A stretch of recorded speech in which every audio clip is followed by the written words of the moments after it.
Hey guys, so we are going to talk about analyzing a poem. And for this one, I'm just going to analyze one. You're going to watch me analyze one, and then you're going to be able to do one called Friends in your Google Classroom. So you'll be able to do the exact same thing that I'm doing now. Let me get to this one, and I'll show you the Friends one when I get finished. This one is called Happy Child. When we've done our poems, our weekly poems that we did, our poetry, and we would do them in Google Classroom, we did analyze them. We found the rhyming words. We talked about whether it had rhythm or not, whether there were repetition words. We would get the meaning from the words, and what the poem was trying to teach us or what it was trying to say. So you've been doing this every single week all school year. So it's nothing different. It just might ask you some different questions. This one is called A Happy Child. And it says, My house is red, a little house. A happy child am I. I laugh and play the whole day long. I hardly ever cry. I have a tree, a green, green tree, to shade me from the sun. And under it I often sit when all by my play is done. When all my play is done. I think I added a word in. Sorry.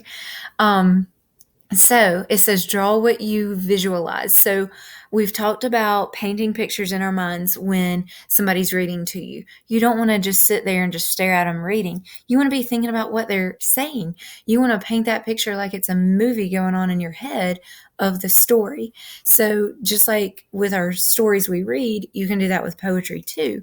So you can visualize what the poem, what's going on in the poem, and you can draw that picture here. Okay.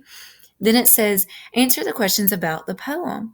What does the child do all day long? So if you look, it says cries, plays with their friends, laughs and plays. So you can look back here and it says, I laugh and play the whole day long. So you would circle laugh and plays. You would circle C. You know that the child doesn't cry because it says, I hardly ever cry. Where does the child often sit? I have a tree, a green, green tree, to shade me from the sun, and under it I often sit. So he doesn't sit in the tree, he sits under the tree. Number 3 says, what is the setting of the poem? Inside a little house, outside, or at school? And it says, my house is red, a little house. And then it talks about playing there, and then it talks about the tree. So you can,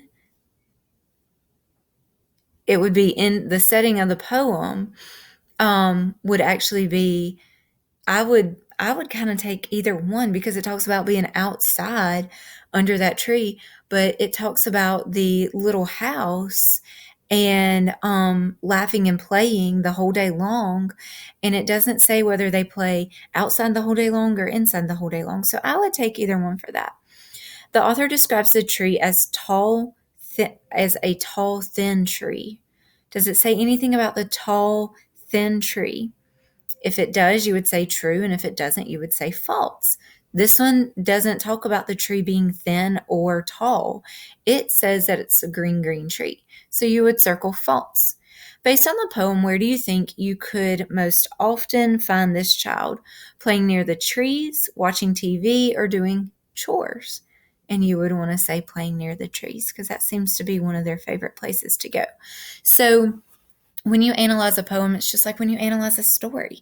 You're just answering questions about that poem. So the poem you guys will actually do is on your Google Classroom. It's called Friends Poem.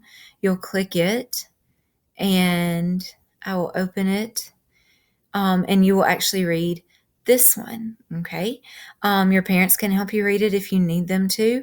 You'll draw what you visualize in it, and then you'll answer these questions below it. And that's all you have to do, and then you'll turn it into me.